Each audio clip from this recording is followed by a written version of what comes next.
brand new banger. Nukkle Hedd Comics Tuesday is fucking Tuesday. We got Lay in the building. We got Cap in the building. Cabs can't make it tonight, but he's here in spirit. On Lay. My man, just chilling, brother, chilling. What's up, Cap? How you doing? Doing pretty good. Is that? And the father goes shamefully, that's my son. And the other guy goes shamefully, Orion goes, that's my father. Choose fear and hate to run your life. Something you can't do. That was wrong with me from the beginning. I was doing it that way. I was gonna go down that path. I worried. You thought it was Grayson? Sorry, got hurt. It's like not him. Not him. Crack his brain for somebody, anybody that can help, and remembers. Freeze. The media. No, Randall Savage. Randall Savage. With his knowledge and all other shit, and his capacity to learn. Absolutely. This is the only vegan I'll ever eat is grilled chicken wings, because that's like vegan to me. You know what I'm saying? Because the chicken wings are supposed to be fried, but you grill the chicken wings, you put it in some sauce, and give it some blue cheese. Is vegan. That's vegan.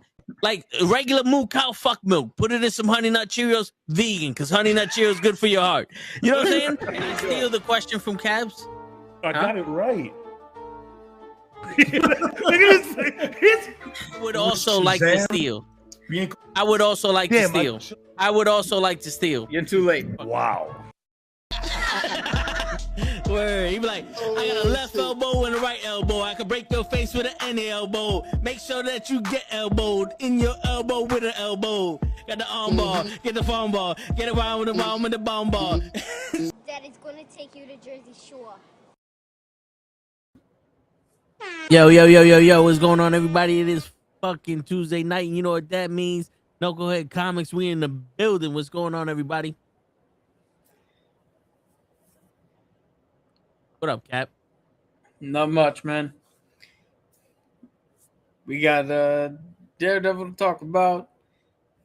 2 out of the 4 episodes of Maul to talk about, because we're running a little bit behind on that. Yeah. There's 2 pieces of news to bring up. What do you got in the news category? So one is the interview that Jon Favreau did, and what his little explanation as to why he did the movie instead of season 4. And then there's a little bit of I want to say slight controversy, because they took the trailer down for Green Lanterns. The trailer is not up on the HBO, YouTube, or anything. And people are like, why the fuck did they do that? So we got some speculation for that as well. Yeah, that is crazy how they took the trailer down for them.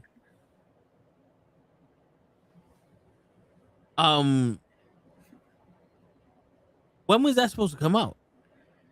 At some point this year. But I'm not sure when.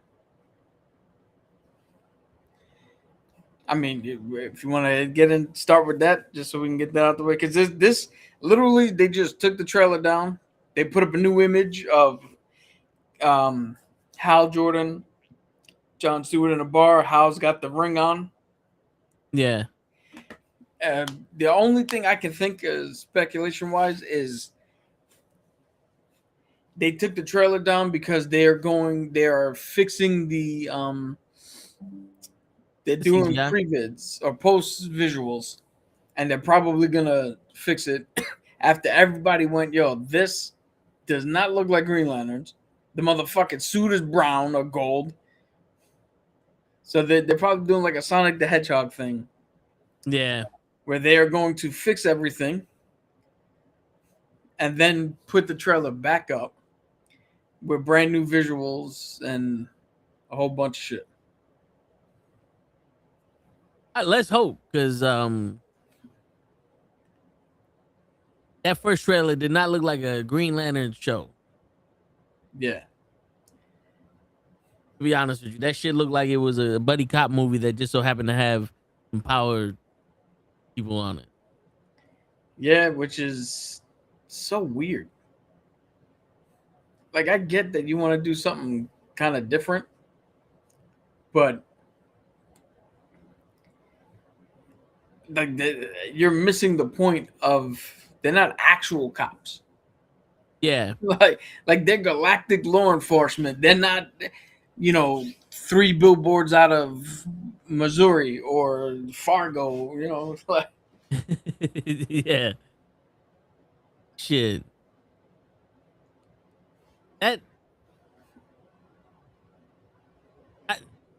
What makes people do that shit? I mean, you're into the news and all the other shit. What makes people fucking do that where you fucking change the shit to try to suit some kind of fucking narrative? so, the only thing I could think of is one of two things, right? One, you hire people to write and or come up with content that have a pre-existing idea, such as Rian Johnson, right? He did The Last Jedi. Yeah. He had an idea for a Star Wars movie. And Kathleen Kennedy went, well, fuck it.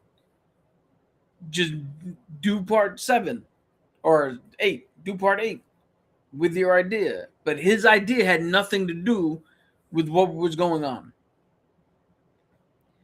So you get a situation like that where somebody's sitting there going, hey, we need a Green Lantern show. And somebody's like, well, I got an idea. What if we mix these genres and we do this, right? So that's one idea. The second one, it could literally just be somebody is in love with the idea of taking the Green Lantern mythos and turning it into a Fargo-esque, true, what was it? True crimes, TV show where they're just like, yo, I want to tell this story, but with these characters. And I mean, if it was a standalone thing, but this has to also fit into other shit. Right? The third option is you get the standard fucking, for some reason, we don't want fans to be involved with creating shit for fandoms. So if you like the source material, they're least likely to pick you to write something. So you write what you know. And since you don't know the characters, you write something else and just try to jam a fucking triangle into a circle hole. Yeah. Shit. So you're saying that these people hired somebody that had an idea and they say, all right, we need you to fit this. And they said, oh, Yeah. that's not how my idea works. Well, just look at the trailer. They hired somebody who only heard that the Green Lanterns were intergalactic cops. Yeah. And went, oh, I know how to do a cop show. Because nothing else read Green Lantern. Yeah. Not even the training shit. The only thing that read Green Lantern is when Hal turned to him in the car and was like, yo, there's a whole bunch of alien motherfuckers and a squirrel, and was just describing the fact that there are other lanterns. I mean, I know the flying doesn't need the green, aura around them, but flying is flying. Like, name a fucking hero show that didn't have somebody who could fly. Yeah. Yeah. Yeah. Like, there's absolutely nothing about that. You take out the name and the shot of the suit, which again, not a Green Lantern suit. Not every Green Lantern has some variation of green and black. That's what the fuck they look like. Sinestro's the only one that didn't have the green, and that was when he turned into the Yellow Lantern. Yeah. So if you take out the shot of the suit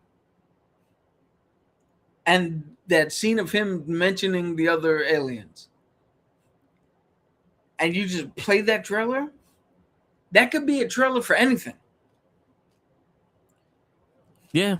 That could have been the trailer for some spin-off for The Boys that we didn't know about. Yeah. But see, that I think is the problem, is when you hire people with a specific idea, they do that idea at the expense of the identity of the IP that they now have to put in. Because again, none of that screamed Lantern whatsoever. Then we got, like, I'm gonna bring up again Rian Johnson, because one of our others is about Star Wars anyway. Rian Johnson's movie, none of that. Could it have made a good Star Wars movie? Maybe. But none of that screamed the fucking sky. Am I good? Yeah. You're good. I don't see no issue. Okay, a warning thing popped up on mine. That's why I want to make sure I'm still good. Yeah, for some reason that shit's been coming up. Yeah, man, we're talking about Lanterns because they took the trailer down for some reason, and we're trying to speculate right now. Oh, now you fucking know. Is that they're trying to the identity of the Now Lanterns, huh? Now you're fucking up the. Yeah. All right. Give me a moment.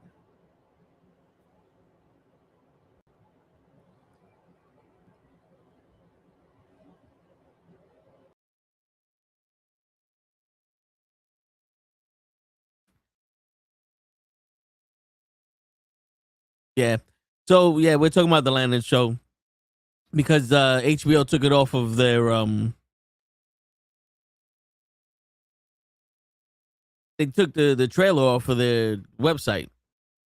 And Cap was speculating that they're doing it because of probably the visual effects and to change the suit and all that other stuff.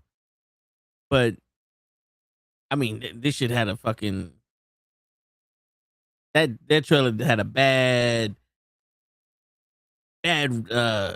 reception when it came off.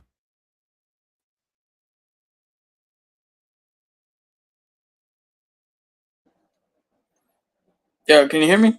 Yes. This is what this is what I got for right now until this shit updates.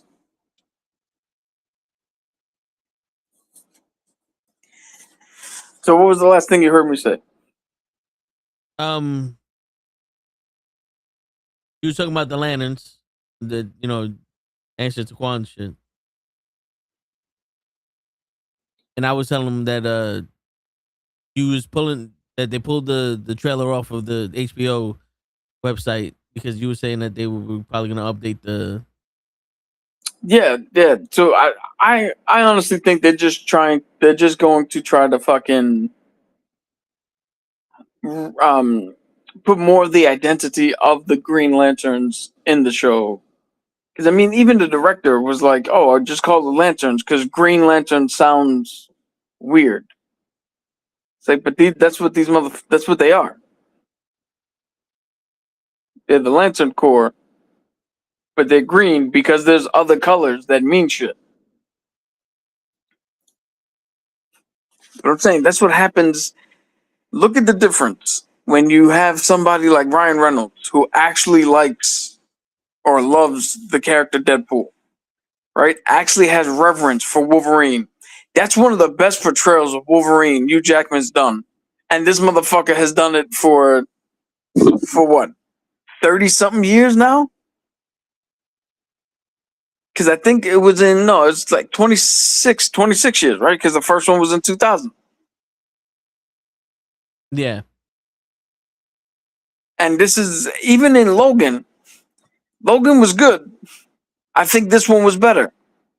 Why? Because it's a little more comic accurate. It's a little more of what we know because they respect not only what he's done on screen, but what's done, in the comics.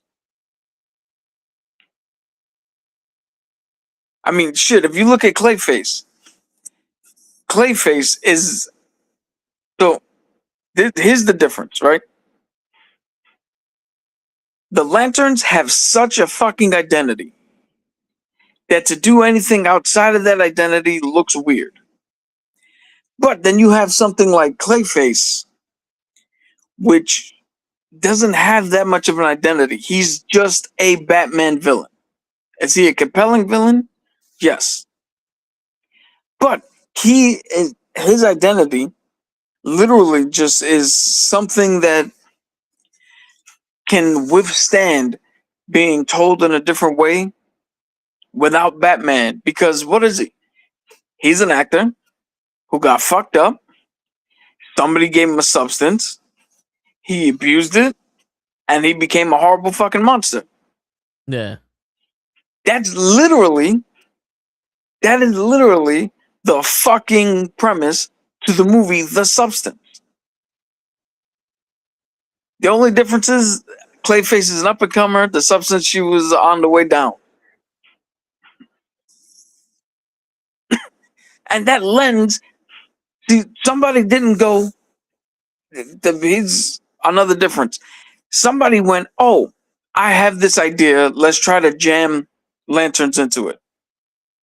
Where Clayface, somebody looked at Clayface and went, I could do something with that. I know how to tell that story because it's a body horror story. Like, they're not making it like a fucking rom-com or something. Yeah.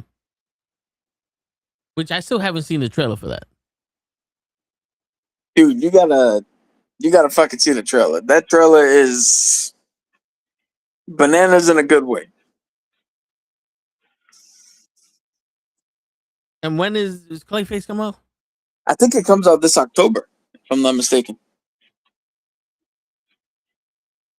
And this is part of the DC, the James Gunn DC, and not the. I don't think it's the Matt Reeves Batman. Okay. You saw Taquan's message. My beef with the trailer is that it seems like it'll focus too much on building up the Earth shit leading up to the Lantern shit and not focusing much on Lantern shit. Yeah. To me, this seems like it's a training fucking show. Where, if I'm not mistaken, Jon Stewart didn't learn from this dude, right? Right.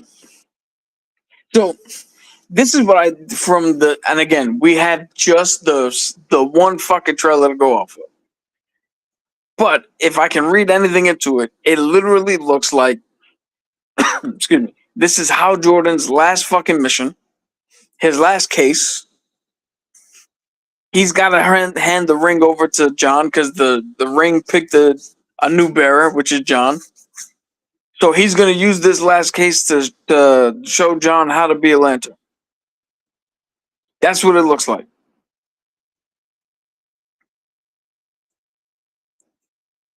Yeah. And for some reason, because everybody has a fucking problem with superheroes nowadays, why don't we make it grounded? Motherfucker, these are the literal constructs. From this motherfucker's power comes from his will and imagination. What groundedness? Can you make it a little more serious than Superman? Yeah, sure. But out of all the superheroes, the one that uses his imagination is the one that needs to be grounded.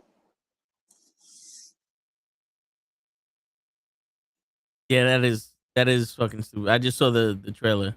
Teaser trailer. This shit looks crazy. Clayface. October 23rd. But yeah. Yeah, to be honest with you, This superhero is the one that has green shit shooting out of a ring, and he can make whatever the fuck he wants. And this is the one you choose to fucking do all serious? I'm not saying that they need to fucking make a comedy or nothing, but you know, let's lean into the like. I don't know about you, and I'm pretty sure Taquan is saying the same shit in that message. Like, if we're gonna watch a Green Lantern shit, I want to see Green Lantern shit. Yeah. Man, the problem with the Ryan Reynolds one is that they relied too much on CGI. The super CGI, the fucking bad guy was the Polaris was the fucking big ass cloud CGI.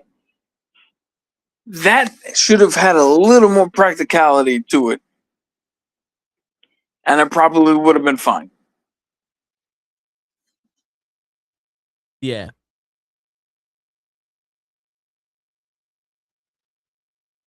All right. This thing is saying that there's no update, so I'm gonna try to get back on.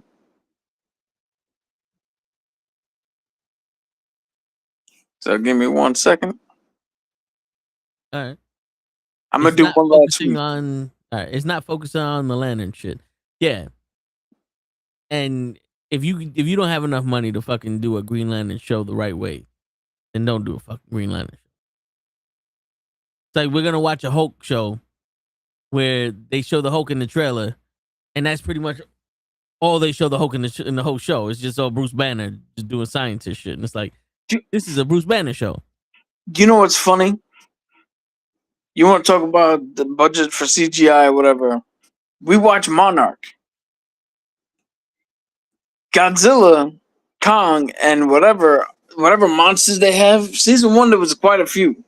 Season 2 is about one fucking monster. Yeah. Godzilla shows up once, Kong shows up a few times. This one monster's running around a little bit, but the surrounding show is so fucking good. Oh, if you're having trouble with the budget for CGI and special effects and shit like that, just you can make the surrounding show good. Yeah. Hide some of that.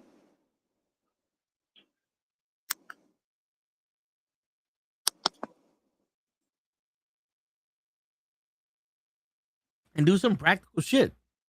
Like the fucking Flash was wearing a suit. Everybody's wearing a suit. Why can't Green Lantern wear a fucking suit?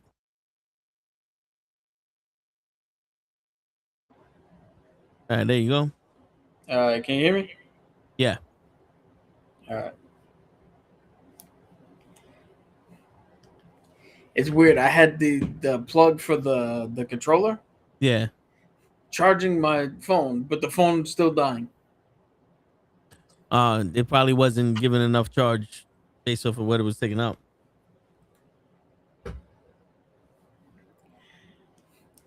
But transitioning to the Clayface trailer, for those who didn't see it, it's literally just he's sitting on the bed, bandaged, face bandaged. You see a little bit of fucked up on this side, his eye, which is really fucked up here, and it's just a slow zoom into his face. And they cut away to different shots before what happened, after what happened. You see a little bit in the shadow when he changes his hand to that big-ass mace that he does. A few scenes of his face melting because he can't control the thing. Then they got the shot at the end where he's in the tub and he just goes like that and wipes his face off. Shit.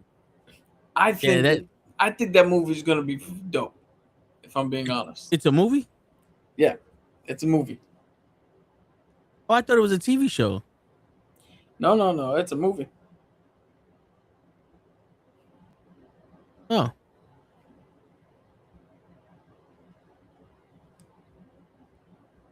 Shit, okay.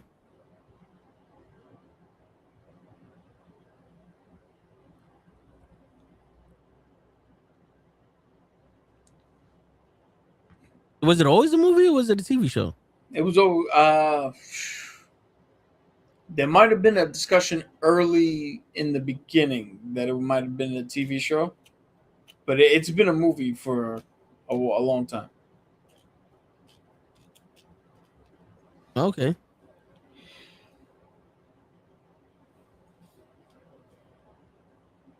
And how crazy is it that James Gunn's his first 3 movies for his DC universe: Superman, Superwoman or Supergirl, Clayface.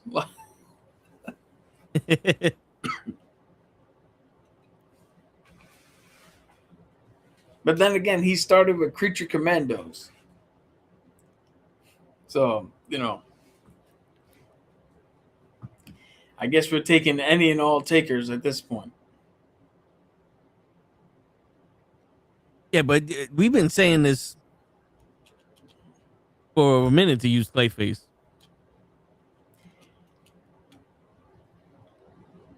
True, but I mean, you know what's fun? I think this is the best way to go about it. Because I think that there's Batman villains specifically. Most of them have something innate with them, like Clayface, where you could do this horror movie and introduce to people who Clayface is, and then you could drop him in a Batman movie and not have to worry about the fans be like, well, who's this guy? Or spend too much time explaining him, or turn around and be like, well, he feels like he should be in a different movie. Like, we got his movie out of the way. Yeah. We got the horror element out of the way. Same thing can be done with Freeze. We could do an entire movie about Freeze trying to find the cure for his wife's illness, and it can end with him cryo-freezing her and having to put the fucking suit on. And then the next time we see him, he's in a Batman movie, and we know who, what, why, and where.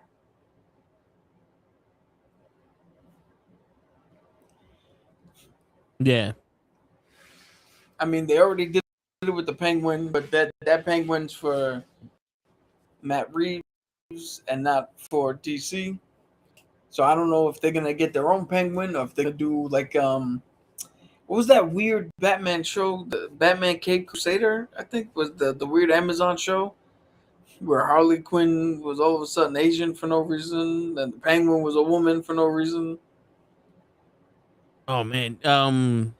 It was on Amazon Prime. I saw one episode. I literally saw one episode of that shit, and I know you're talking about with the Penguin being a woman.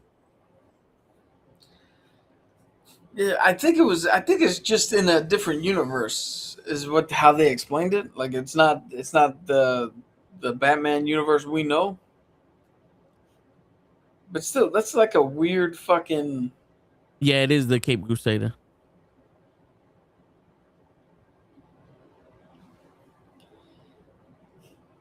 Hold on, I'm gonna try to look up something right now.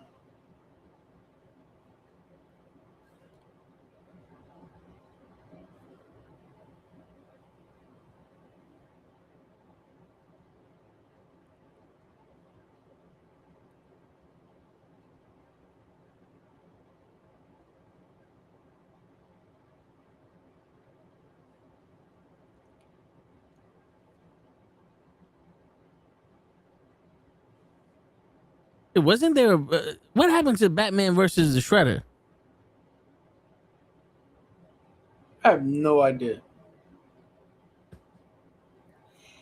But so here's a case where swapping people and doing different shit should be allowed.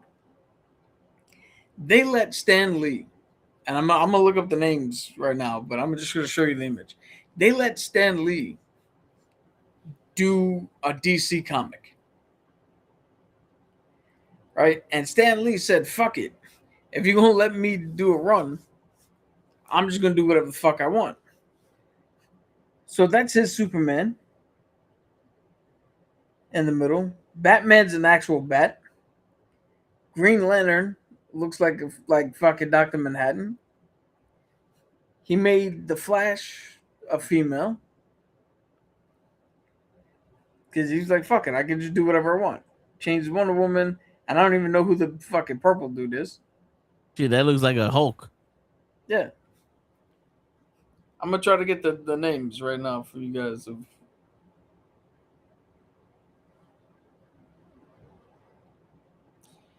So, the Just Imagine series, right, is a DC print in which Stan Lee reimagines classic DC heroes with new identities and new origins.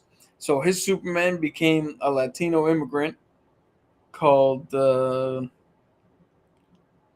Sulk, Salik.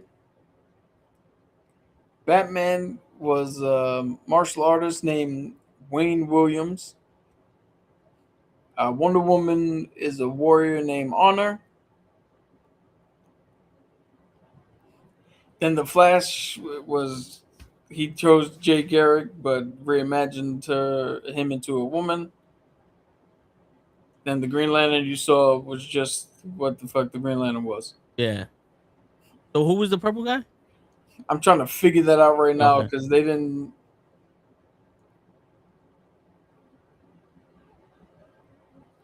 Let's see.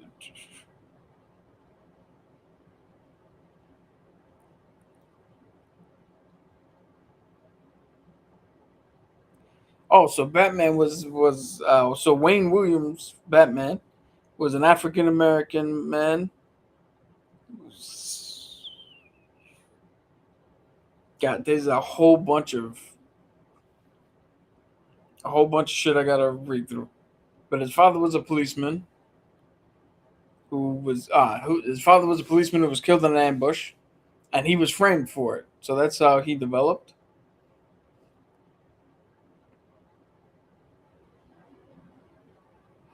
Damn, all of them are Spanish? What the fuck? Wonder Woman's real name is Maria Mendoza. She was an activist who protested against a corporation excavation of ancient Incan holy site. So she was from Mexico. Let's see. Superman his real name is Salden.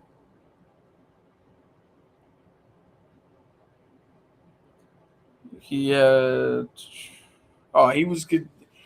So he had he was, what do you call it? Just like Superman, speed, strength, all that shit. But he was one of the weakest Kryptonians. Who, Superman? For what's his name?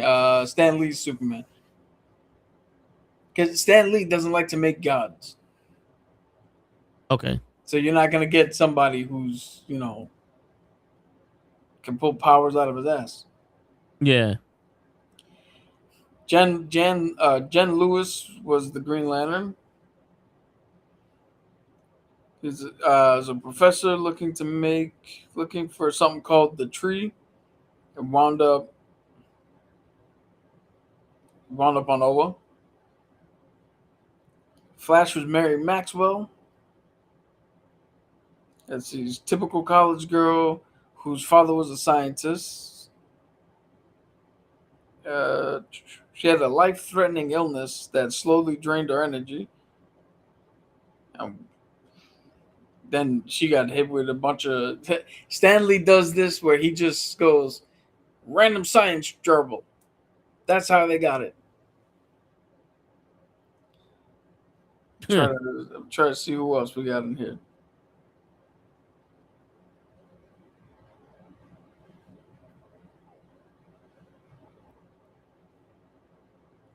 He reimagined Shazam.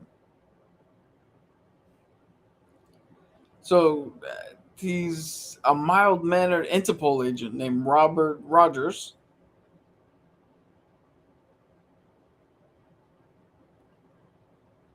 I wonder if Shazam stays the same. It doesn't say what his version of Shazam sounds like, but you get the gist. He just went out there and was like, well, fuck it. If you're going to give me free reign, then I'm just going to make what I would have made if you told me to come up with these characters. And that, I think that's the acceptable time to swap and do whatever you want. Is if you get a guest to come in here and like, hey, do this as if you were going to do it originally.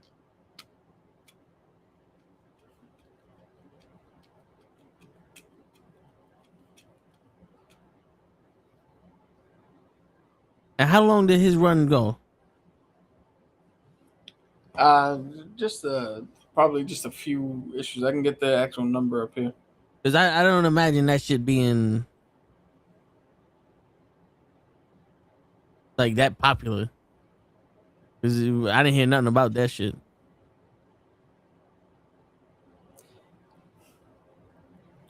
So it was an anthology. So the Okay. Just Imagine series did Aquaman, Batman, The Flash, Lantern, Justice League, Robin, Sandman, Shazam, Superman, and Wonder Woman. Okay. And they were so he created Earth 6, and that's where all these people took place. But judging by this, it ran for a while. How many issues? 13 issues. Which that's if you do what? An issue comes out a week, that's 13 weeks. Yeah. Enough to tell a story. Yeah. Dude, that's better than some of the fucking TV shows we get with the 8 episodes. True. So we transition to Jon Favreau. I want to talk about one thing. I want to mention something. Gary Conway passed away. I don't think I'm familiar with the name without seeing the face. So apparently he made Punisher. Oh, he was a writer for Punisher. Yeah, he's as the co-creator of the iconic characters like the Punisher, Jason Todd, Firestorm, Killer Croc, Power Girl, and Miss Marvel, Carl Danvers. Along with writing one of Spider-Man's most defining moments, the death of Gwen Stacy. Oh, if he's the writer of click or crack or whatever that noise was. Yeah. Shit, that's a prominent fucking panel. Word. He died at the age of 73. He was battling cancer. Damn. Well, our condolences out to his family and his friends. He also apparently did Werewolf by Night. So everything he touched was golden then. Pretty much.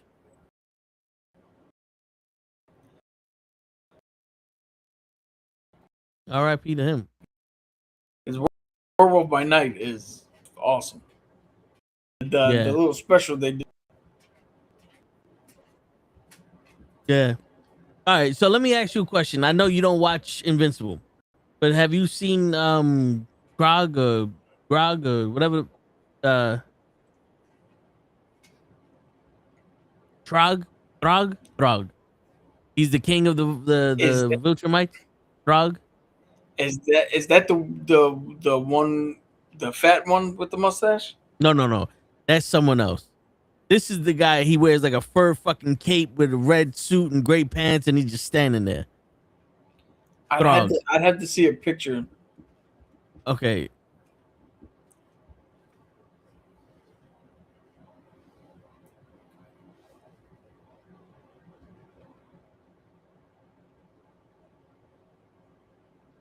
Because I wanted to ask you this question. Because I know you don't know him. But here. This dude. Oh, that okay. He's the king of the Viltrumites. At one point I thought he was Omni-Man. Not Omni. Is it Omni-Man? Yeah, Omni-Man. Yeah. So everyone compares Omni-Man to Superman, right? This dude in outer space, like they're orbiting the Earth, like they're literally in between the ring and the planet. Punches Omni-Man downward. Omni-Man flies and goes into the planet. He hits him from space into the planet and goes about 20 feet into the fucking ground. Then he fucking charges up a punch and pulls everything into him and uppercuts Omni-Man back into space. Past the fucking rings. Like, this motherfucker smacked Omni-Man's son, not Invincible, the other one. He smacked him. Son? Yeah, he had another son with another species of aliens when he left the planet. He smacked him in the face. His jaw flew off and his arm flew off. Now I say this. This motherfucker should be able to kill Superman. No. Right? If he's that strong that he can punch this motherfucker into another galaxy, he should be able to kill Superman. If we're comparing Superman to Omni-Man.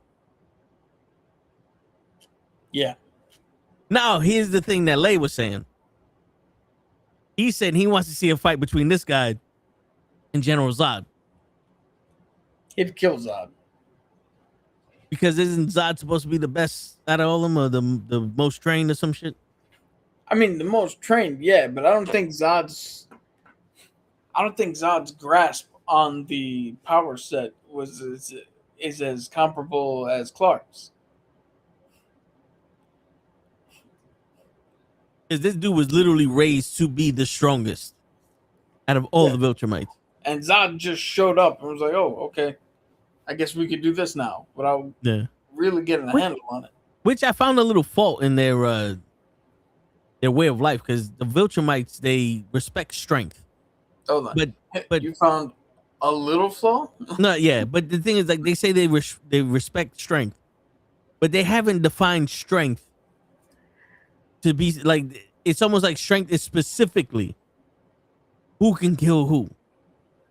Because one of the guys that was leading the rebellion against him is a Viltrumite, and he's talking to the king before this guy, and he's like, yo, we cherish strength and we respect strength, and none of you guys give a shit about these people having the strength to stand up to us, even though they literally cannot. They're still standing up to us, rebelling and not wanting to be our slaves. And the dude's like, that's why we don't respect them, because we can squash them with our fingers, whether they stand up to us or not. Yeah, so that's actually a thing in history. Right? There is I forget the term for it, but there is a term that I've heard people use. Wars don't start because one side looks and goes, huh, I see their resolve. I think this would be a nice battle. Wars start because you got some shit I want, and I don't think you can do anything to stop me. So I'm just going to fucking do it. That's how that strength in terms of madmen is just who has the bigger gun. Because think about it. Think about it, Ben. Let's say you come across somebody, a homeless man on the street, right? And he gets in your face and slaps the shit out of you. Right? Now, as you're fighting him, are you going to tell the people how he kept getting up? Are you going to wax poetically about, yo, this motherfucker wouldn't stay down? The strength of his conviction. Or are you going to be like, yo, this motherfucker wouldn't stay down? I had to beat his ass. And is everybody around you gonna turn around and like, you beat the shit out of a homeless dude? Nobody's going to give a shit that the motherfucker has resolve. That does not count for strength. When the guy next to you can knock your jaw to Saturn. Yeah. Because think about it. You just said within your own thing. Are you not gonna be impressed because they could stand up to us, or they want to stand up to us even though they can't? No. Because if you can't do anything, who gives a shit?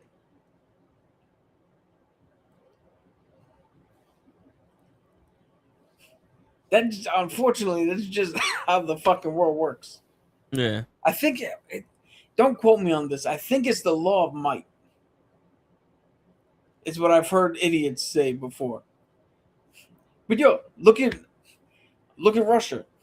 Russia looked at Ukraine and was like, yo, I don't think they don't even have an army. So they went and took Crimea in 2012 when Obama was president. And Obama got him to stop there. All right. And then starting up with Biden and 2022, whenever it was, Putin was like, well, fuck it. I'm just going to take the rest. Who's going to stop me? Now, He didn't realize. Now, here's where the strength comes in. He didn't realize that their resolve is going to turn into them smacking him back. And now he can't just take whatever he wants. So now that strength, now when the resolve turns into, oh, you can actually hurt me. Now I got to pay attention.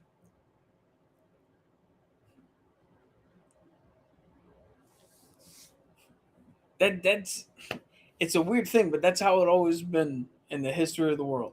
Genghis Khan, that motherfucker took whatever he wanted. Who was stopping him? Who was stopping him? He learned English from Marco Polo, or Italian from Marco Polo. He learned Christianity. He learned a whole bunch of shit from everybody else because he was like, oh, I respect the fact that everybody here has knowledge. So I'm going to learn whatever the fuck you're going to teach me. But you can't stop me from doing whatever the fuck I want. So I'm allowing you to teach me. I'm not learning from you. I'm allowing you to show me something I didn't know before. That's a vastly different fucking thing from I sat down and I learned. Yeah. That's like you walking into school and go and teach. You're only up at that board because I don't feel like getting up and put you through the wall right now.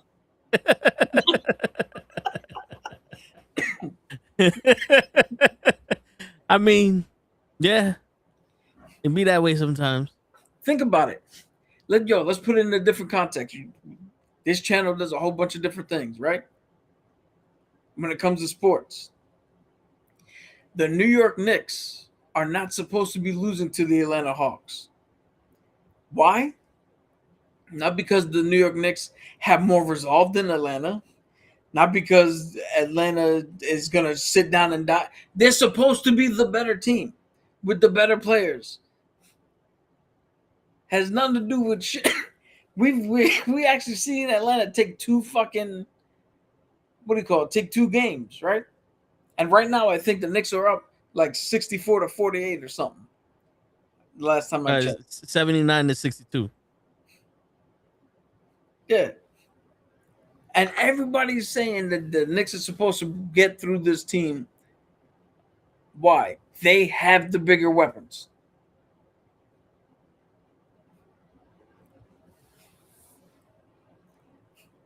So, to answer your question, the king of the Viltrumites, yeah, he should be Clark to within an inch of his life.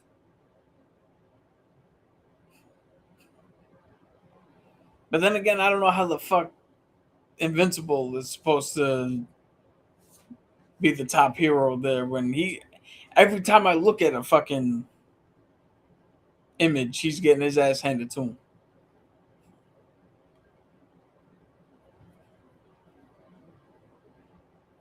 Yeah. I don't even think I'm going to be honest with you. Out of all the images and little clips I've seen, I don't think I've seen Mark, and I believe that's his name is Mark. I don't think I've seen Mark win a fight.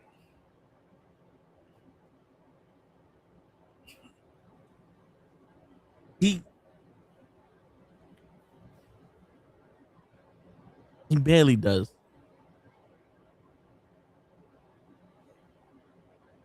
He barely does. When he beat that guy that you was talking about, the big brolic dude with the one eye and that dude. Oh, the alien guy? Yeah, he was choking him. No, the one that you asked me about. If the king was the other guy. I forgot his fucking name. Oh.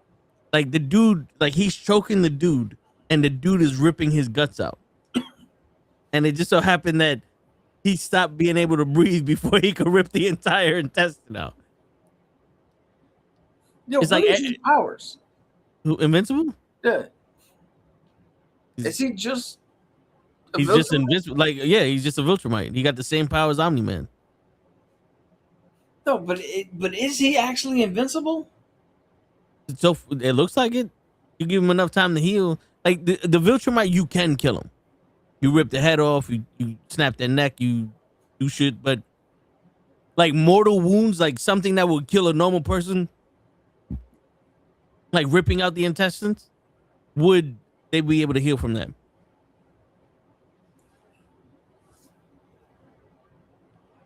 Callie from Evolve is on NXT. Which one is that? Yo, did not to get off topic too, but did you hear that they got rid of the winner of LMG or LFG, the first season winner, the gold medal fucking Olympic female? No, yeah. This chick too that he's talking about, Callie from Evolve. Yeah, she's on LFG. Is she? Yeah, she's on this season. No, she is hot though. She's the first female champion on Evolve. But yeah, basically he just has super strength, flying. He can breathe in. He's basically Superman without the power of the sun. Oh shit! Evil showed up. Nice. He's supposed to be DeAndre. What's his face's thing, right? I haven't been. Yo, the WWE has lost me. The last actual, besides the pay-per-view, the last actual wrestling show I watched was Triple A. And even that, I'm like 2 episodes behind. I got to get back into it. The minute you tell me that profits are more important than what's going on in the ring, I don't want to watch it. Yeah. Because what the fuck is the point of me watching you make money and not be entertaining? Yeah. And for everybody who is wondering why I don't just turn to AEW, I was AEW from the fucking start. I've said it before and I'll say it again. I was in the fucking room, New York City Comic Con, their first ever panel. We were sitting in Arthur Ashe Stadium, the first ever Grand Slam, the second ever Grand Slam. The night Sting got help from Great fucking Muta. Yeah. We were there. I don't want to see them fucking kill themselves. I don't want to see deathmatch wrestling. I don't want to see people get stabbed in the face with fucking syringes. I don't want to see Darby Allin get drowned in a fucking fish tank. That's not wrestling. Yeah. 2019 AEW was great. Yeah. That was the alternative. Not for nothing. And we say this shit all the time. That was the alternative. And like Cap says, it became like, it was like, all right, yeah, you do the dog collar match. You throw some nostalgia back there for like, you know, Greg the Hammer Valentine and Roddy Piper and shit like that. But then when it becomes this is all you are, it's like, all right, bro, it's supposed to be different. And also the fucking the death match that you try to copy the entire fucking death match from the point where Eddie Kingston is being saved by fucking Moxley or the other way around. It's like, yo, this shit was stupid. Yeah, which I mean, come on, dog. You couldn't even shake a camera or some shit like. Yeah. But Cody Rhodes put himself through hell trying to convey to the AEW audience that he's just not going to hand himself titles because he's the guy in charge, because he's the booker or whatever the fuck position he held. Yeah. He wanted to show the audience that he actually is legit and he earned this shit. And what did the audience do? Turned on him. You're going to turn on the man who started this shit because he doesn't just want to hand himself championships like the Young Bucks and Kenny Omega? Like, come on, man. Anyway. Jon Favreau, before we get into real quick, another thing. Somebody was saying yesterday, I think it was Loki, that they're making a new Evil Dead movie. Yes, Evil Dead. What is it? Evil Dead Lives? Yeah. I can't wait for that one because Evil Dead Rise was one of the best fucking Evil Dead movies I've seen. I went to the theater to see that one. That shit was fucking awesome. Shit. And this is a sequel? Evil Dead Burns. And Evil Dead what? Burns. Is this a sequel to another one or is this a remake? No. So the good thing with Evil Dead Rises and Evil Dead Burns, these are spin-offs. These are one-offs. So they're in the universe of the Evil Dead, but they're self-contained movies. So you don't have to watch the last one to watch this one, or you don't have to watch the original ones to watch this one. Okay. You can just show up, and it's a self-contained story. That's dope.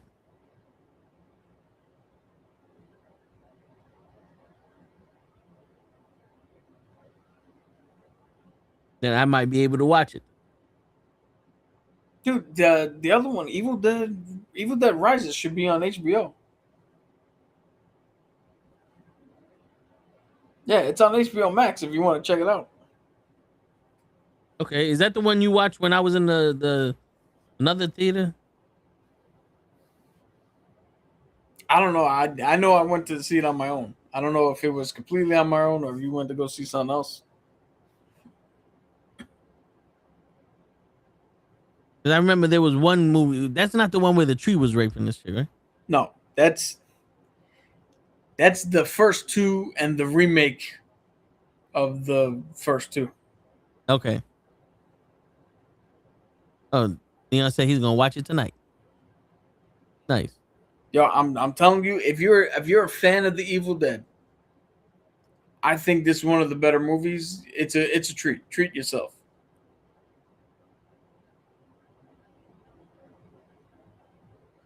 All right, now Jon Favreau. Go ahead. What a segue. So Jon Favreau made statements that it's frustrating. Frustrating. Right? Like a TKO fucking takeover of the WWE. He made statements to the fact that he's doing the movie because he thinks that doing the movie is more of a benefit for the general audience. Because if he would have done a season 4 of The Mandalorian, it would have got too into the lore and too nerdy, having to sync up with Ahsoka season 2, having to go into the direction of Thrawn, having to figure out what happened, like explaining shit maybe a little bit with Shin Hati and Bailing Skull, and it would have got a little bit too niche. In a fucking it's Star Wars. It's already fucking niche. Stop making movies for people who don't give a shit about your movie. Yeah. At the expense of people who do. Yeah. Because it's crazy how you don't want to do a season 4 because it will get too much in the history of the Mandalorian. But isn't that what the fucking show is about? the whole point of the show. No, not Everything. to mention, I'm doing this for general audiences. Okay, idiot. What if the general audience, most of them don't have Disney Plus? Or if they do, they're not watching Star Wars because they're not into Star Wars. You throw a Star Wars movie out, they're not going to know who the fuck this little green baby is running around. They're not going to know who Mando is running around. And they're not going to know the story before that, what happened between the baby and Mando. Shit, but another thing that I have to question here, the logic of this is because you're doing this for the general audience. This is season 4. That means that there's 3 other seasons that your audience has fucking found. If they didn't watch this before, what makes them go, oh, I want to see the movie because there's a whole TV show about this, and fuck the TV show, you know? Yo, they make this again. This is coming in a franchise. No, we want to see it too, Leon. It's just we're just saying that his decision to make the movie over the season 4 was stupid. Yeah, I'm still gonna see it. My disappointment is everybody has a fucking problem with doing a comic book movie or a fucking Star Wars movie because for some reason it's still nerd fucking taboo.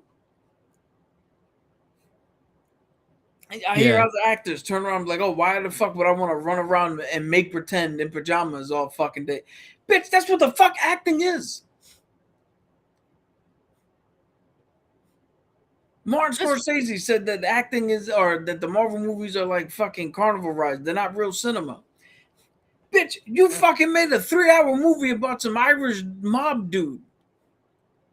The one with Jack Nicholson. No, the one with Robert De Niro. Iceman? Yeah. Or whatever the fuck. The Irishman. Irishman, there you go. How the fuck is that cinema? Which, to be honest, because you de-aged him like they do in Marvel movies? Here's because he sat down and talked, or what the fuck is the difference between a storytelling device that has some action in it or your storytelling device that took 3 hours and probably has some action in it? Here's my thing, right? Sorry, I gotta say that the Wizard of Oz had witches and scarecrows that came to life and turned into fucking color partway through, and had a man behind the curtain and fantastical fucking elements. And I bet you would say that's cinema. Sorry. No. Sorry. Flying monkeys. I knew that reference. Here's my thing. Now, stop me if I'm wrong.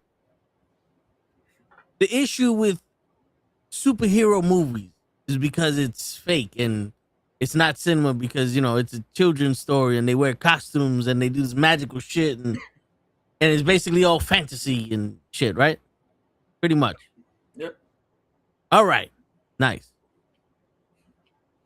Have you ever heard of cops going undercover with a mob boss with his hand broken, selling nuclear fucking weapons underneath the FBI's nose, and he's too smart to get caught by the FBI, and then he kills his best friend, and he kills his wife, and he does all this shit, and everybody's still getting off, and then that cop turns into a psychopath because he can't do it no more, but the mole is the chief of police, and he's fucking helping this guy because he raised him, and no one realized that this motherfucker knew him when he was younger, and the psychiatrist is fucking the cop and married to the chief, and this fucking guy is an informant. You're telling me that sounds more realistic than the fucking guy from another planet gets the fucking power from the sun? You're talking about The Departed. Yes. You're talking about the movie that won Martin Scorsese his Oscar, right? Yes. You're talking about the movie that somebody else already fucking made, and all he did was take it and redo it. Yes. You want to talk about there's no originality with superhero movies. It's all sequels. It's all IP. You took somebody else's fucking movie. They did it in Japan already. It was already acclaimed. And you just re-fucking did it. But even that does not sound like a realistic movie. Now, Casino and Goodfellas. Okay. The same movie. Same movie, but Motherfucking Magnum. He's blue steel. He's got one look. Yeah, I can understand the realism there. But you also are telling me that the head of the mob is stupid. And the only people that can get shit done is Joe Pesci and De Niro. Because the head of the mob is sitting there going, oh, I need my money. That's all I give a shit about. This is no good. We got to handle this. Why is the man that's in charge of the entire family and makes the decisions sitting here questioning or being answered by these motherfuckers on how to do shit? Because the last time I checked, the Godfather was the one running shit. The leader of the group is the one running shit. So if people are fucking up and you're fucking up my money, I'm killing you. Right? That's how the mob used to go. Remember that whole, you found bodies in the garbage can and all this other shit? Right? There's just bodies everywhere. The fucking casino, this guy can just have whatever job he wants. And because he kicked his son out, now the police is involved and now they're fucking with him. And it's not the same way as it is over there and all that other bullshit. It's like, oh, cool. So you're telling me in New York where you run, you can kill the police and pay them off and not have a fucking problem. But in Vegas, oh, we got to follow the Texas board because this one motherfucker going to be mad. What? And then his wife is running away with her pimp, stealing the money, coked up, all this other shit, fucking everybody on the block. And not one of these motherfuckers is like, yo, sonny, you might want to take care of that. You're fucking our shit up. You might want to take care of that. Come on. Now, to bring this back to Favreau, season 4 would have been a little too low drop, a little bit too nerdy, a little bit too motherfucker. We're watching Maul. You're recreating lore that George Lucas wanted to tell, fleshing out deeper a character that died twice already on screen. Yeah. We watched Andor, an entire second season about setting up a fucking rebellion and watching the fucking Empire use it and spin fucking propaganda to turn a peaceful rebellion into a fucking massacre. You want to talk about niche? We're already in it, motherfucker. This isn't the first one. Yeah. And again, I'm not saying the movie's going to be bad or the movie's going to suck. I just hate this fucking idea. You hear it with Henry Cavill and The Watcher. You've heard it with other... You heard Kevin Feige said he doesn't like hiring people that are into the comics or have a fucking deep-rooted love for it. This comes inherently with people who love this shit. Let them fucking do it. Yeah. And again, this is more of a Friday show thing, but every man who's watching this show from now and in perpetuity, when you see this part, answer this question. How would you feel if you loved the woman and when it was time to go into the bedroom, somebody said, nah, you love this too much. We can't have that. We're going to bring somebody else in. We got to have somebody else fuck her just so that way somebody would know she's loved by multiple people. Because you're too close to this. And she's loved by multiple. We need her to be loved by multiple people, not just the one fucking guy.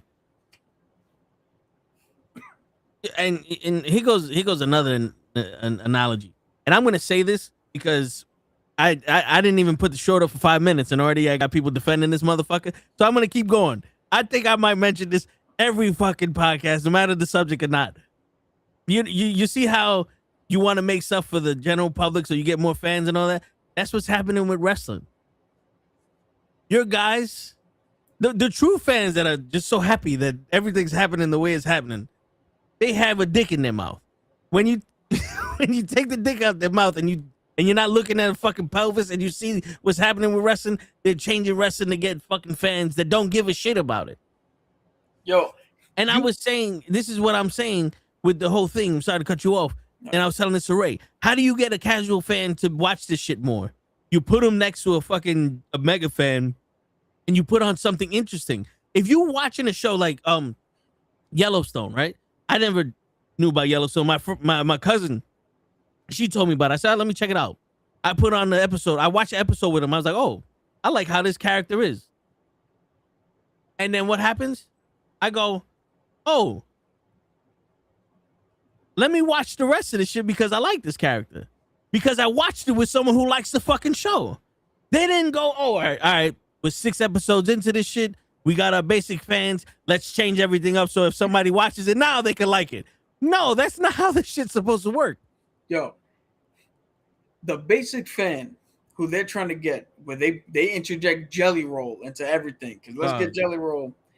Do you think that they're gonna understand what the fuck's happening or give a shit about or get attached to any wrestler when they've seen for the last, year and a half? Let's say they've been watching for a full year and a half. They've seen Kairi Sane tag team with Asuka. They see Asuka abuse Kairi Sane. They see a tease of Kairi Sane might turn on her. And then the WWE fires her, because who gives a shit? You think the casual fan is going to stick around? The casual fan's like, oh, well, none of this matters. Because they fired her tag team partner. And then you know what's gonna happen? None of this matters. Yeah. So what the fuck am I watching for? Yeah. And then the fans are chanting, we want Kyrie. And somebody new who's gonna come in is gonna do what? Yo, why are they chanting for this girl? Who's Kyrie? Oh, she was somebody who was in the tag team with Asuka. Asuka was abusing her. They were setting up a turn where she was gonna turn on Asuka and finally get a revenge and finally stand up to her, but they fired her. Oh, why? Is she bad? No, she's really good. Was she missing shows? No, she was there all the time. So why'd they get rid of her? Exactly.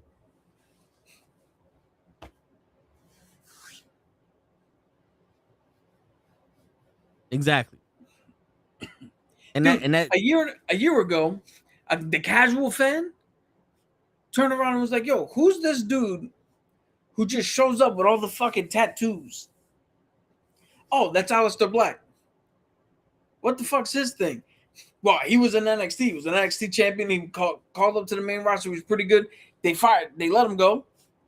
He went to AEW. He was big over there. He had his own faction. Things kind of fell out.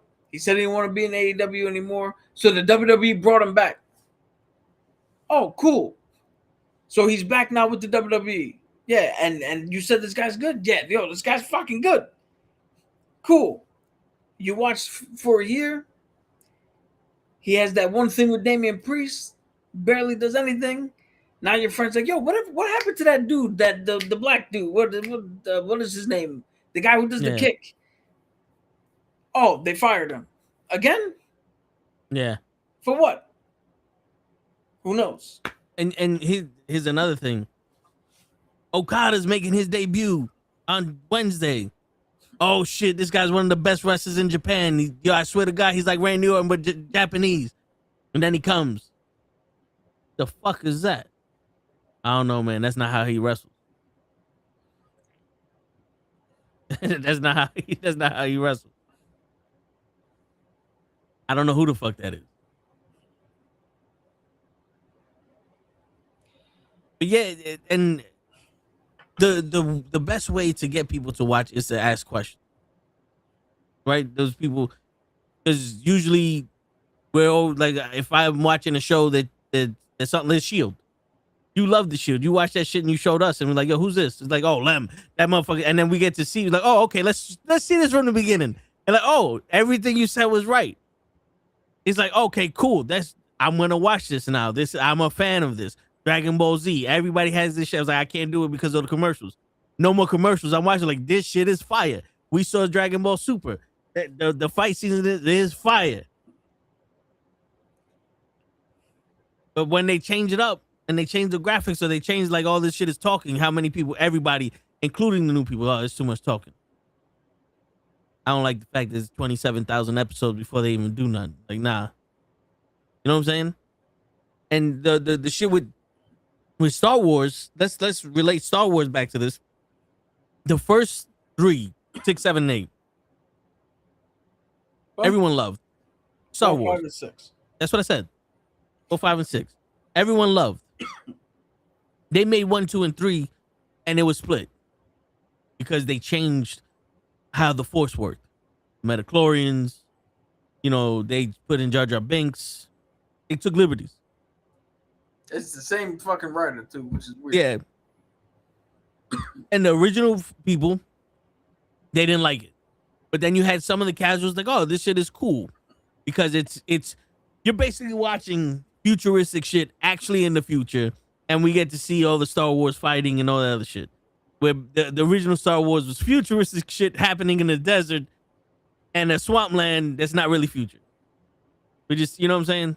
Remember, it's a long time ago. Yeah. No, yeah.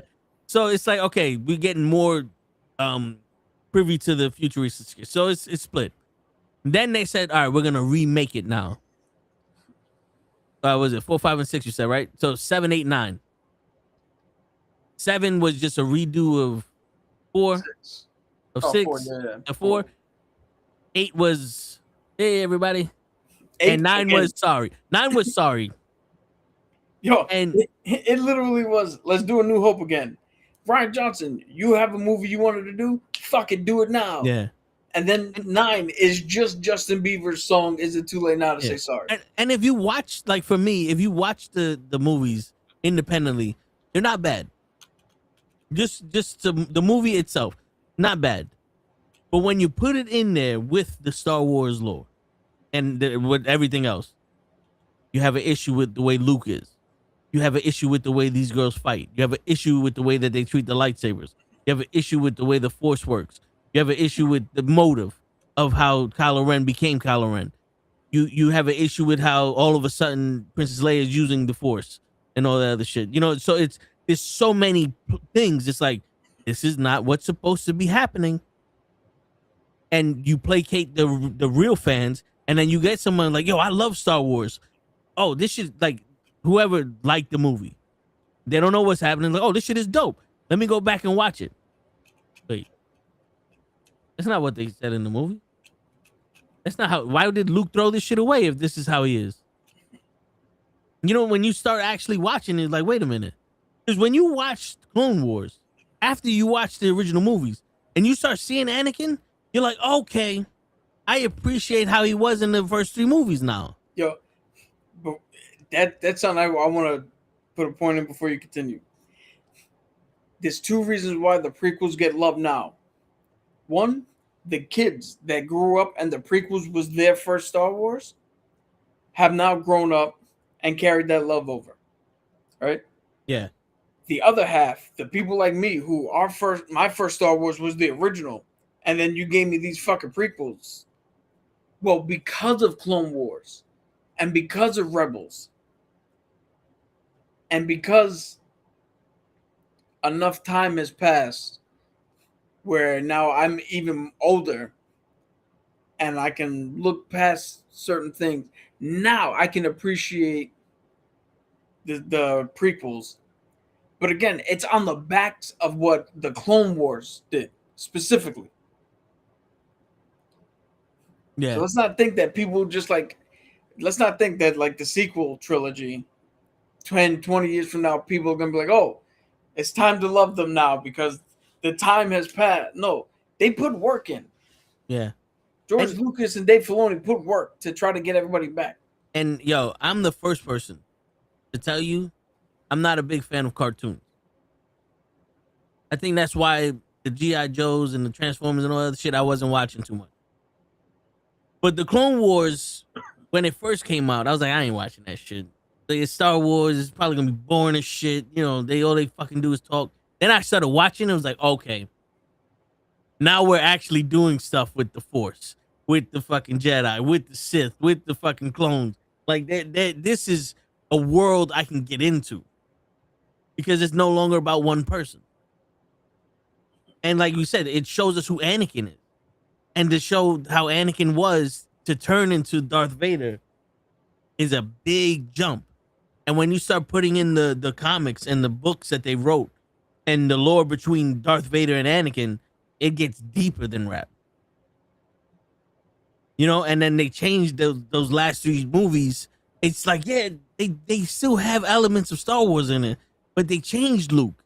Like, if Luke never met his father and he learned off of Qui-Gon, off of Obi-Wan, and he's like, I can change him. I can feel this fucking guy. I can feel him, that he's in there. My father's in there. I can change him back. I can do this. And Yoda was basically like, hey, there is no try. If you're going to do it, do it. And he did it. You're telling me at the first sight? Oh, Ben Solo, he had a bad dream. We got to kill him. I'm sorry, what? Yeah, he's 19, and he had a bad dream. Kill him. Kill him now. Kill him and the rest of my pupils. I have 12 fucking pupils here that are gonna be Jedi. Kill them all because he had a bad dream. And then that's not even the word. Now Rey comes with, oh, I'm gonna throw my lightsaber away. But I'm gonna have a temple with all the fucking books of the Jedi in the temple and protect that shit because we have to protect the Jedi. And when Yoda uses the Force Ghost to destroy the books, all the knowledge, and Jedi and Yoda's like, make your own fucking Jedi. You don't need these people to become Jedi because of who you are. That's a contradictory, isn't it? You're protecting the Jedi but disrespecting your own kyber crystal and the people that trained you. While the man that trained you is telling you all that bullshit that you're reading is bullshit. We were wrong. We were wrong. Yo, Yoda's telling them they were wrong. You were right. What did they do? They had hubris. They fought the wrong fight. Then they ran. What did Luke do? Luke took half training because he never fucking completed it. He took half the training. He never did his backhand. And walked straight up to the Emperor, and said, you know what? Fuck you. I know what you want. I'm not going to give you what you want. I am a Jedi like my father before me. And got Anakin to turn back. That motherfucker is going to be, like Toe said, holding on to tradition. What tradition? He ran in the woods with Yoda on his back for 2 days. Yeah. Quite literally. What fucking tradition did he learn? We see him as a farm boy. Running around. Rat. Don't know what the fuck the lightsaber is. Then the next time we see him, what is he doing? The motherfucker's in black choking out people as he's walking into Jabba's fucking temple or whatever the fuck is. His place. This motherfucker's he became a master now. But not only that, like he changed his whole fucking shit already. Yeah.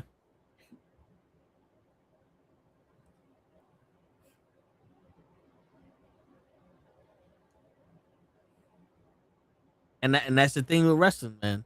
I mean, that's the thing with Grogu and the Mandalorian. Now, it's not a problem that it's a movie. This might be the best movie we see in the Star Wars fucking franchise. Bite your tongue. It's not going to be better than World War. I'm just saying, no, yeah, not better than but I'm just saying it might be. You know what I'm saying? It might be up there. It might be a really good movie. Yeah. But your reasoning for this shit is stupid. Now, if you would have turned around and said, I'm doing the movie ahead of season 4, so that way we could try to get more casual fans to get into season 4, which is going to be more based off of the lore and all that other shit.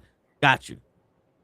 But just sitting here going, either we teach them what Mandalorians are, which we've been doing for the past 3 seasons, or we make a movie. What are you going to do in the movie? Because I'm pretty sure you're going to have some explanation of what the fuck he is and what he's doing there. And what the fuck is going on with Yoda. With the baby Yoda, with Grogu. So, it could be in conjunction with each other, but come on. All right. Real quick. Darth Maul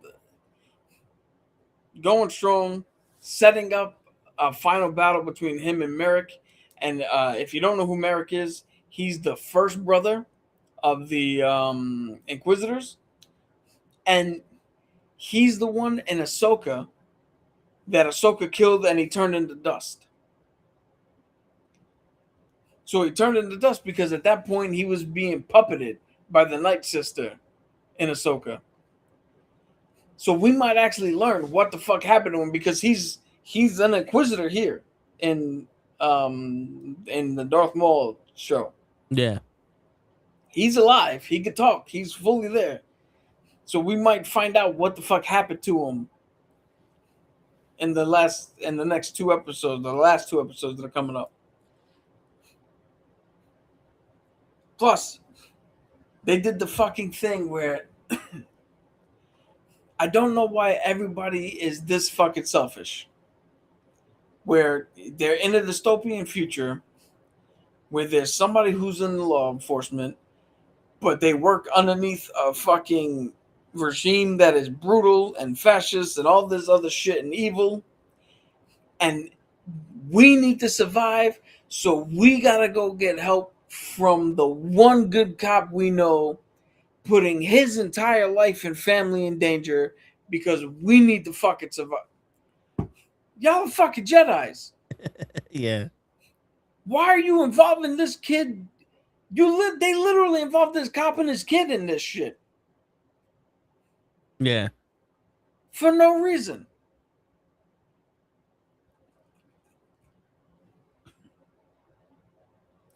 You're supposed to be the good guys. And then the crazy shit is, like, you're watching the Jedi is trying to help the cop and the Padawan's helping the son. And then she's fighting the Inquisitor and there goes Maul. And Maul has this, I don't give a shit about nobody. I'm here to help you out. I'm here to protect. And that's one of those where she's like, oh, he's here for me. He's here for me. And the Jedi can say, no, he's not the whole time, but he's proven it. And actually speak louder than words. Dude, that sentiment actually is pretty good into Daredevil.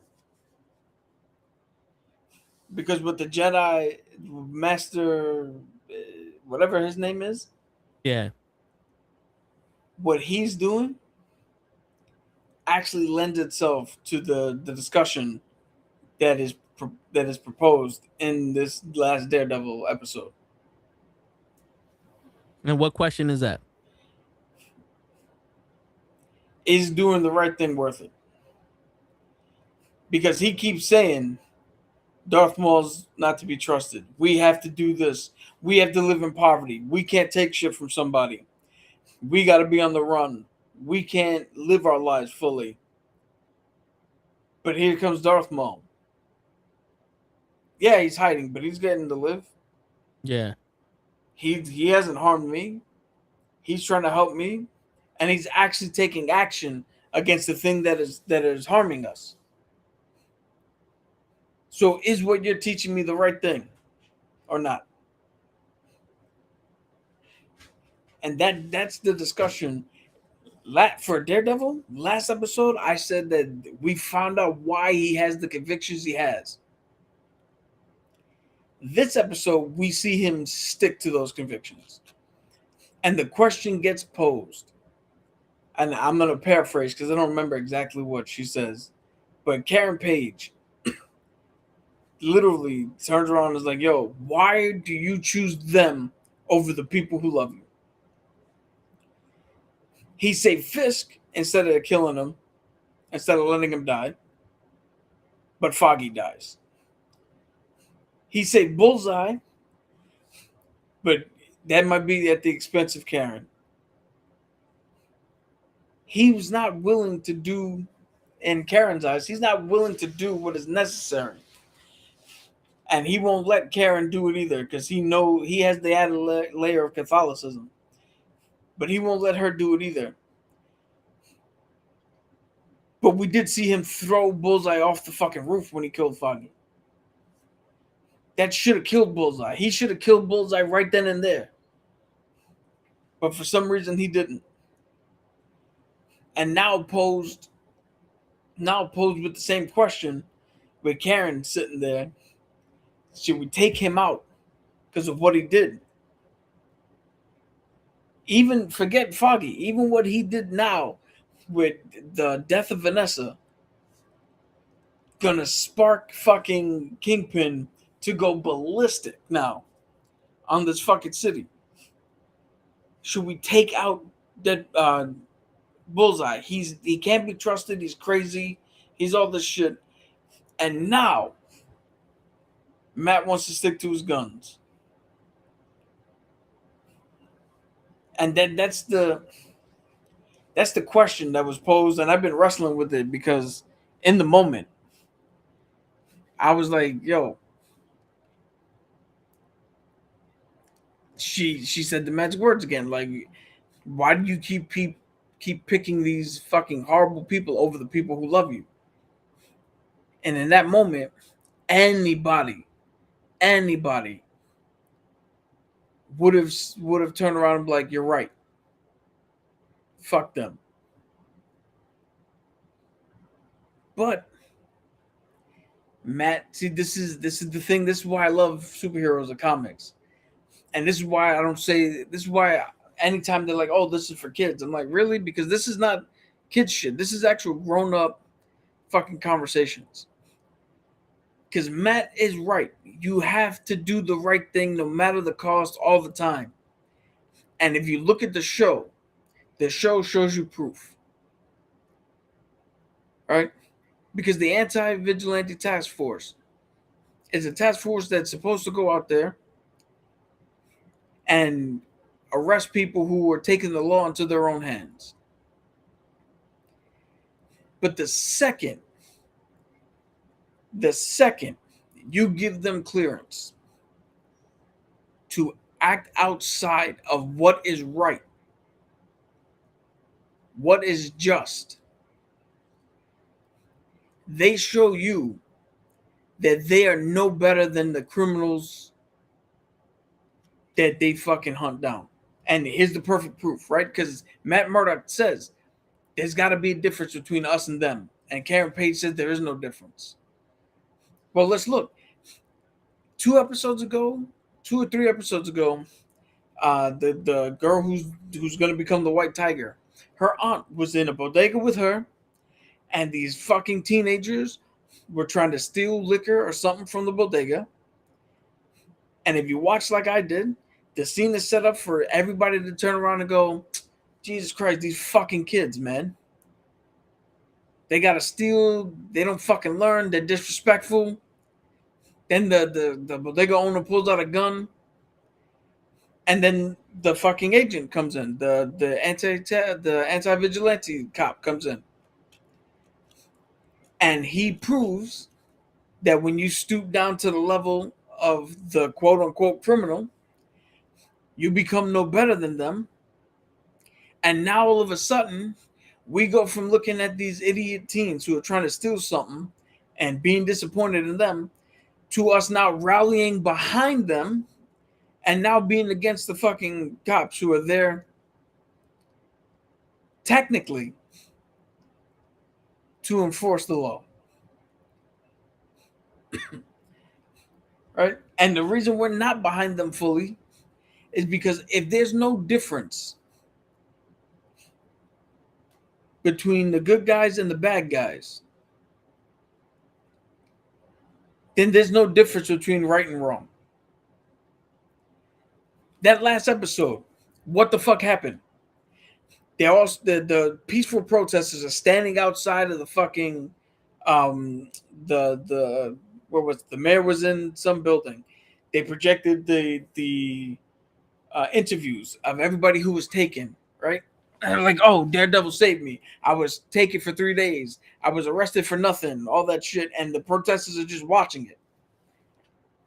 So what did that piece of shit guy who's in charge of the fucking task force do? He turned around, and because he's not following any laws, he just wants to do whatever the fuck he wants. He's not trying to do the right thing. He shoots the kid who gave Daredevil his badge or his key card, then just yells to everybody else, oh, the crowd shot this guy. So they can walk in and beat the shit out of everybody in the crowd. How is that? How do you think you're the good guy in that scenario? Now you've turned us, the viewer, from watching somebody who that kid was just trying to uphold the law, right? And he saw that this task force was doing the wrong thing. Well, now you just gave us open season for the viewers to sit there and go, well, now I hope fucking Bullseye kills all these guys. Now I hope something happens to these guys. I hope maybe fucking Punisher comes back and rips the skulls off of their fucking uniforms as he's taking them to task and killing all of them. Because you're no better than the fucking criminal.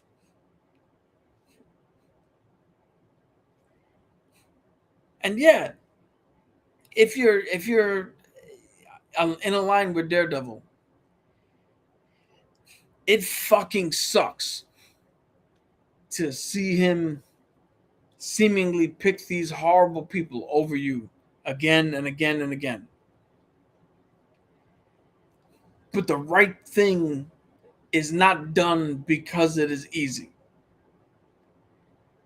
The right thing normally is the hardest fucking thing to do.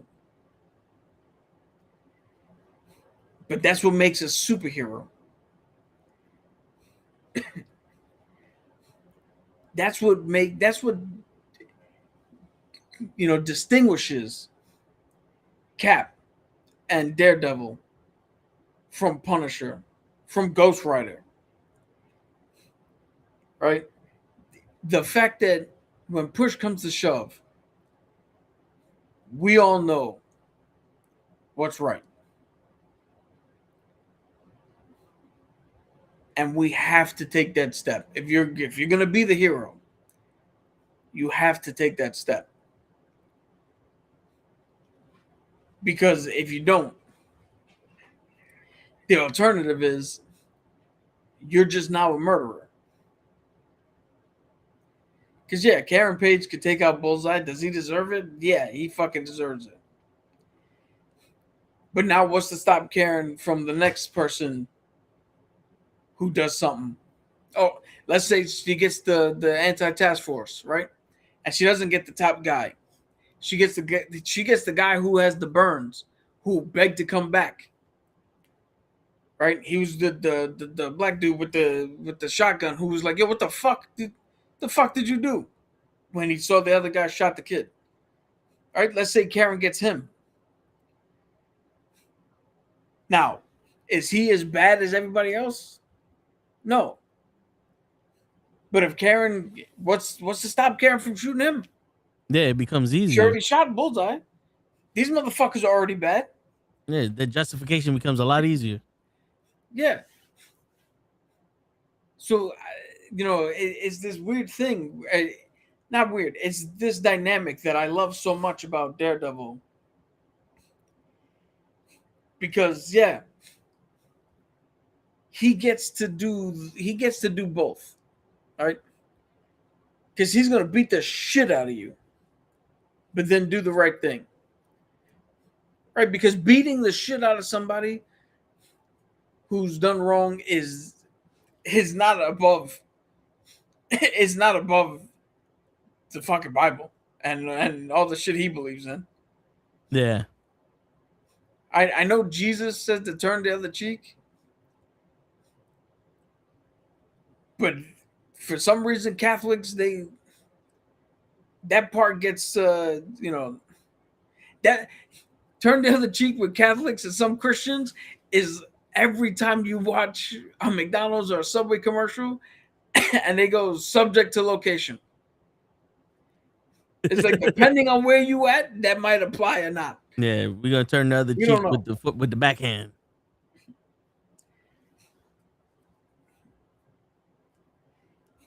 No, yeah, but and then the crazy shit is what happens at the end. Daredevil tells Fisk, "You leave, I leave." And Fisk is like, "Well, we're beyond that shit," and they start fighting each other. So what you're doing when you save Fisk and you risk the Foggy's life, or you didn't take out Bullseye and you risk Foggy's life, and now you're risking Karen Page's life because you wouldn't, stop all this shit while it's happening.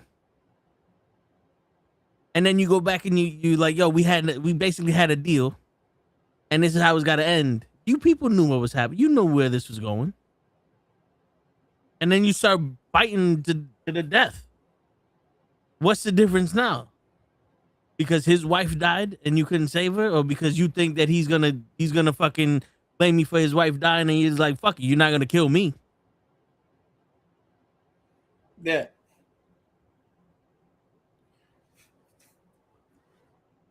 And you look at what they did with Daredevil and Kingpin, where Daredevil's like, yo, let's just drop this shit, man. And Kingpin's at the end, he's like, fuck it. This only ends with either one or both of us dead. Yeah. And Matt's right. He's like, well, what the fuck does that prove then? Because you know what it proves? That you're playing by Fisk's rules and Fisk's fucking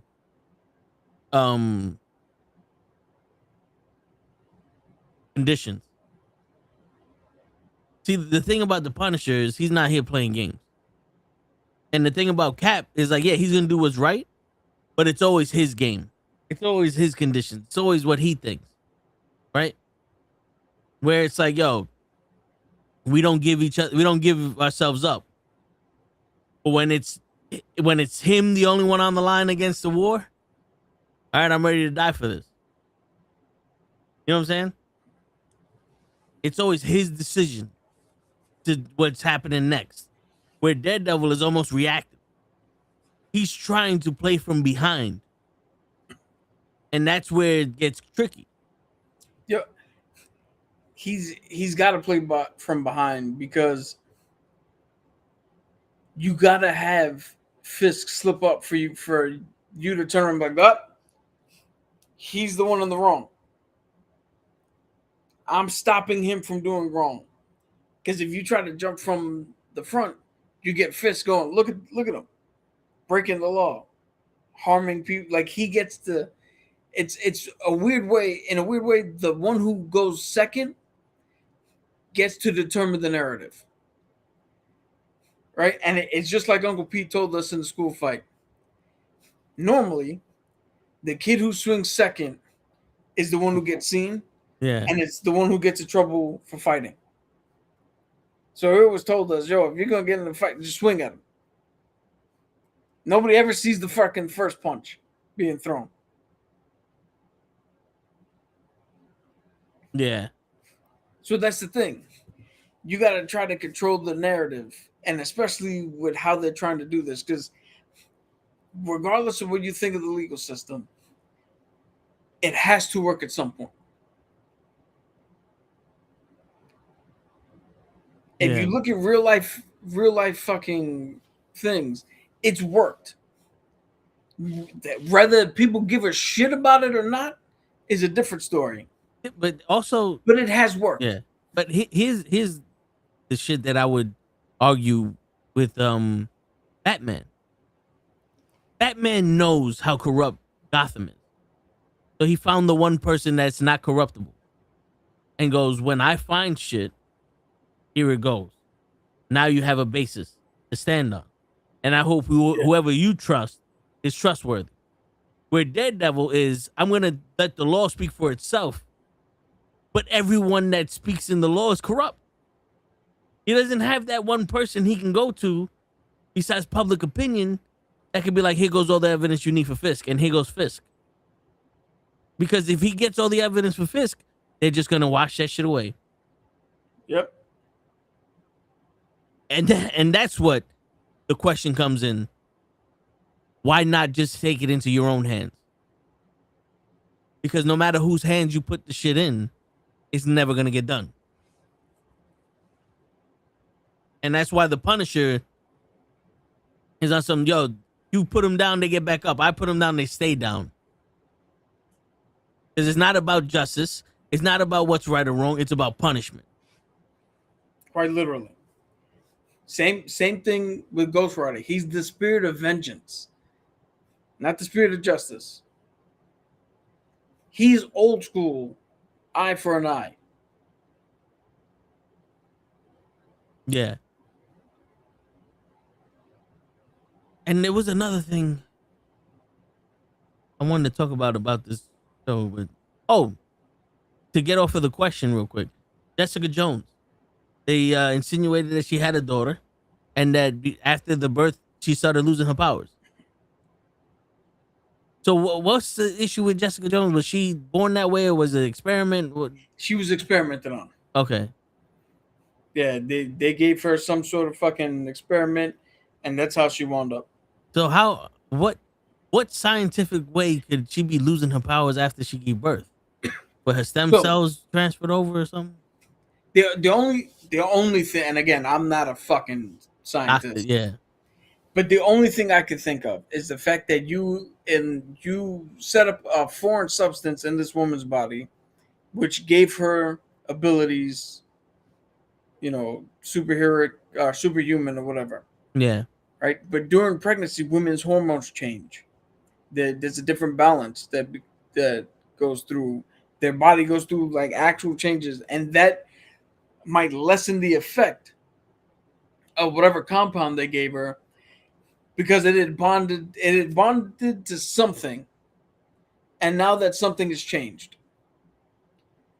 So it might take time to reform, or there just might be certain things that it is no longer bonded with, thus making it less effective.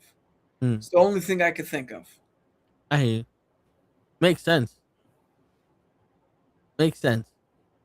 By the way, the Knicks won. Really? Yeah. So,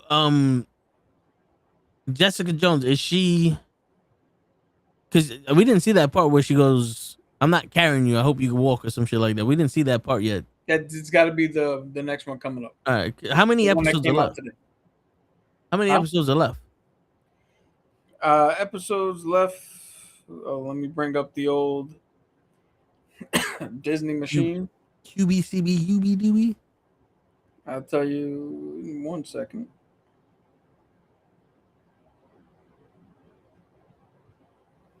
I believe we got 9 here.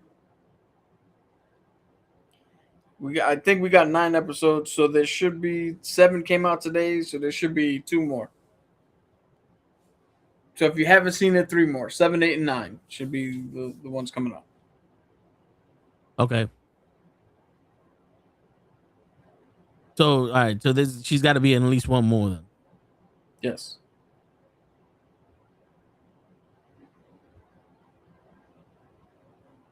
All right, so she said she got the address of where the guns are from somebody, and then they came to her house. So the FBI, what is the government's got to be getting those things from Fisk. So what we saw in the Spider-Man trailer, Fisk's right-hand woman, the party, the political fucking person that helped him get all those votes, was like the mayor in Spider-Man. We're starting to see how that transitioned from here, because The Yeah, governor well, was backing her at the end of the last episode. We could speculate that she's the mayor. She definitely gave him the key to the city. Yeah. But the governor was backing her. So there's got to be something. Now, this is crazy. I already know something for season 3 that I don't want to spoil All here. right. But I'm saying this is crazy, and I just met you, but here's my number. I'm thinking this might lead into Spider-Man and Kingpin getting involved with each other somehow. that's something I don't know about. But Because Spider-Man, Kingpin would have to be in jail if he doesn't die in the end of this one, which I doubt it. or hold on. You sneeze, and everything's all right. Bless you.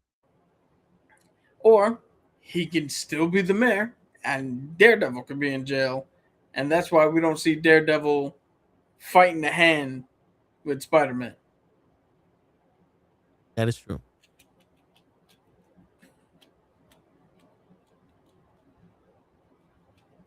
Because was she not wearing a white suit when she handed him the key? I don't remember. I believe she was. Confirmed. Wilson Fisk still the mayor. Hey. Mephisto was there all along. Shit.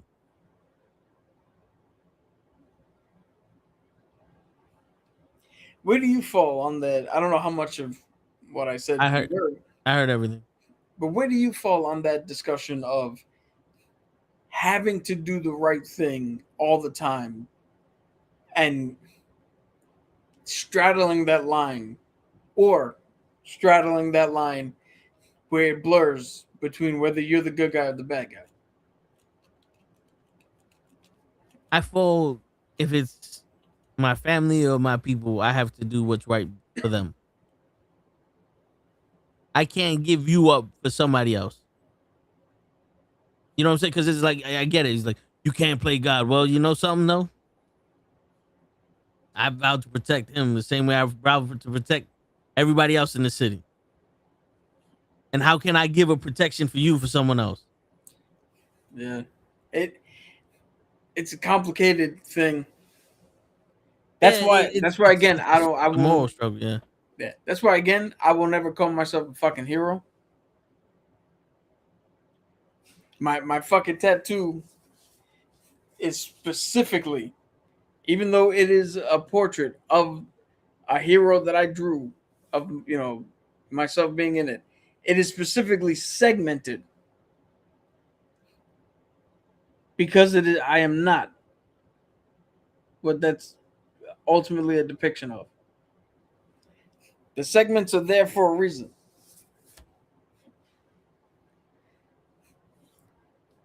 Because, I mean, ultimately, you have to just go by. You have to go by what the fuck you think is right in the moment. Yeah. Right? Because realistically, in this world, nobody does the right thing 100% of the time. How can you? That's just a sad fucking truth. Yeah. Right? And the thing is, here's another thing that people don't understand when it comes from right and wrong. We know what's right and wrong, but also perception is what makes things right and wrong sometimes. See how Wilson Fisk perceives, if I get rid of the vigilantes, I can make New York safe because they're the reason why people are doing crime, whatever the case may be. There's always an argument for the other side, where the vigilante is like, yo, bro, you're making it worse and you're locking people up. It's a sacrifice that needs to be made to make the better choice. So it's like both people can be right to themselves. Yeah. But now here's where the twist comes in, right? Here's where the shit that here's where the cult of personality can hide. Right? Because Fisk says he's trying to make the city safer. Right? He's getting people off the street that are taking the law into their own hands, fucking up police investigations or whatever. Yeah. But in reality, he's getting out of his way the people who are the most capable to stopping him to doing whatever the fuck he wants. Yeah. That's it. There is no other fucking motive. and I'll prove it to you. Because if he only truly cared about the safety of the city, guns would not be running through that fucking port. Yep. Even if Valentino wanted it. Like that, Kingpin already showed that he don't give a shit about Matthew Lillard's character. You don't fucking intimidate him. Yeah. You think he's gonna let this shit fucking go through his city if he was really only about safety? Yeah. But that's the fucking cult of personality. That's the thing where you're so charismatic, and this happens for everybody. Fucking, not to get too in the realm of shit that we normally don't talk about, but there's a streamer called Clavicular. He's a looks max guy, right? He's into dress the best you can, work out, get your body in the best shape possible, but he's also into stupid shit like reform your jawline by doing micro fractures in your jaw so it heals in a way that gives you a perfect jawline and blah, blah, blah. In an interview, this motherfucker said that he's not chasing women because sex becomes meaningless after a while. He doesn't do drugs or alcohol because that prevents him from being at his best and locked in at the whole time, and prevents him from fucking doing what his ultimate goal is. Except for the fact that this motherfucker overdosed on his stream either a few weeks or a month ago because he was walking around high off his ass, or he's drinking all the time in his fucking kick streams and trying to pick up women every other fucking second. But the cult of personality, people blind themselves to that.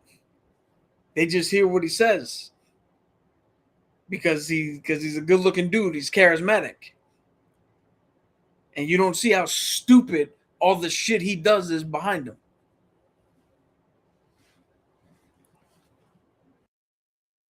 Yeah. And we got somebody running the country doing the same shit. But that's another topic for another discussion. But yeah, this I've never seen thumbnails for this past Daredevil go up so fast. Because already I'm seeing Easter eggs for the Daredevil episode that aired today. I'm seeing Easter egg shits and thumbnails for everybody's reaction. This episode got to be crazy. So next week we're coming back with some more shit about that. We'll catch up with more. Maul, I promise there's no more extracurricular activities on Tuesdays. So we can come prepared for shit. But yeah. It's a burning oil.